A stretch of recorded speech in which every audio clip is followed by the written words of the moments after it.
Good morning, all viewers. Welcome to this debate where we address the topic of define as the application of biological systems or organisms to technical and industrial processes.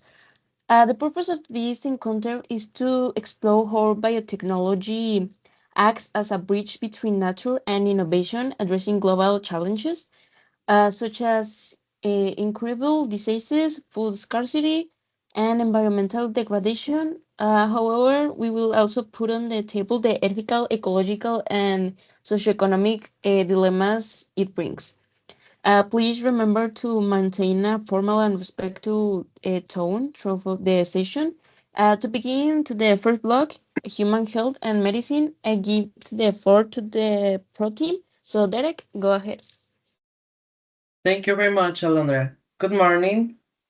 Our team argues that scientific research confirms that the biotechnology has revolutionized medicine through the creation of recombinant proteins and mRNA vaccines. Furthermore, gene therapy offers a permanent solution to previously incurable genetic disorders by repairing DNA at the molecular level, while new diagnostic tools allow for the detection of predispositions to chronic illness years before they manifest. These tools give humanity the power to shift from a reactive healthcare system to the truly preventive one, saving millions of lives and improving the overall quality of life. Okay, thank you, Derek. Now it is the con team's turn. So, what is your stance? Good morning. Arguments against express severe concern over the slightly slope toward and the unethical alteration of human heritage, the extremely high cost of developing and administering these advanced treatments, and many create a genetic divide where only they will can afford biological and cognitive. For their children, furthermore, many biothings warn that the long-term system effect of permanent germline editing are still entering a new meaning. We could be introducing dangerous irreversible mutation into the human gene pool without proper foresight. Okay, a very important contrast. Let us move on the second block, sustainable agriculture. So, Natalia, we're listening to you. Thank you. We highlight that genetically modified crops are essential. Modified crops are essential for guaranteeing global food security in a era of rapid climate change. These crops can grow in arid conditions within high soil salinity and naturally resist devastating pests, which directly leads to a document reduce in the use of the toxic chemical pesticides. Additionally, biofortification techniques can successfully increase the levels of essential vitamins and minerals in stable crops, which serves a highly effective tool to combat malnutrition and hunger in vulnerable populations worldwide. Okay, turn for the rebuttal. So, Mia, please proceed.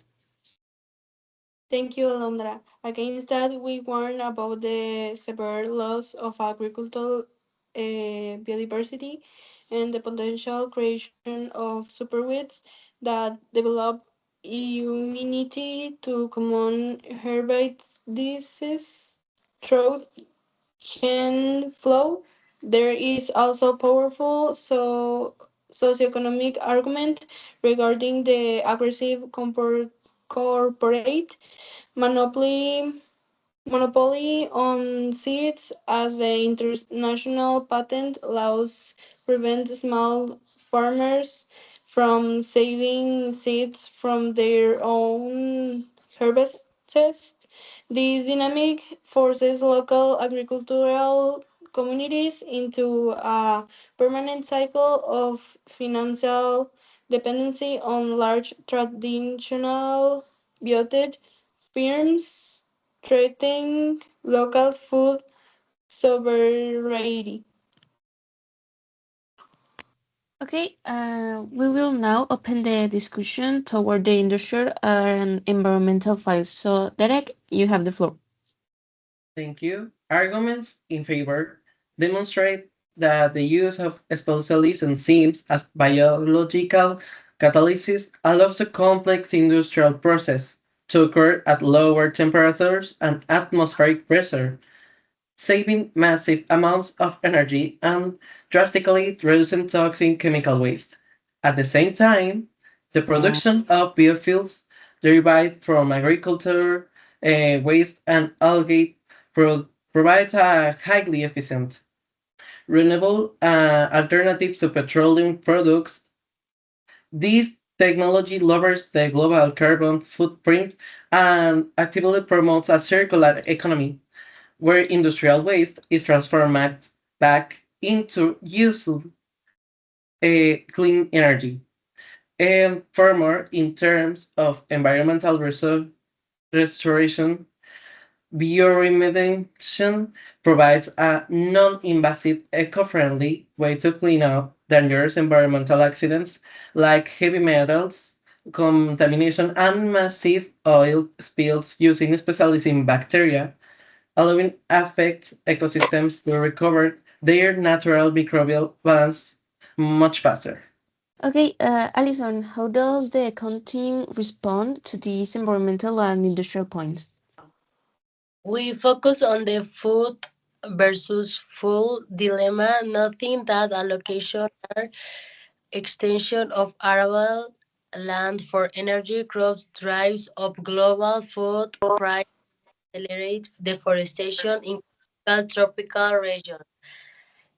Critics also point out that when you calculate the total life cycle emissions of certain biofuels, including the heavy machinery, processing plants, and transport required to make them, the actual net carbon savings can be negligible or even negative regarding environmental restoration, introducing non-native or genetically modified microorganisms into a well open ecosystem carries on unpredictable risks of ecological disruption because these engineered strains are designed to be highly resilient. They could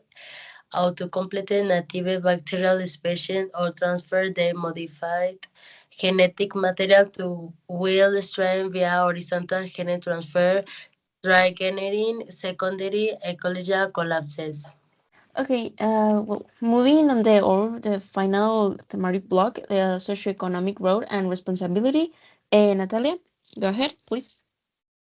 We state that the biological sector serves as a massive engine for global economic growth, generating millions of high-skilled jobs and fostering unprecedented levels of international scientific cooperation. By stabilizing food production and offering tools to manage global health crises rapidly, biotechnology fulfills a profound social responsibility, providing equality mechanisms to close the development gap between nations through shared open source innovation.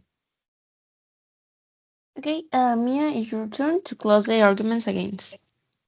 We firmly counter that the patenting of life and genetic sequences remains a deploy exploitative practice that directly contradicts the principles of social responsibility. Legal scholars and activities are that genetic data should be treated as a common heritage of humanity rather than private property.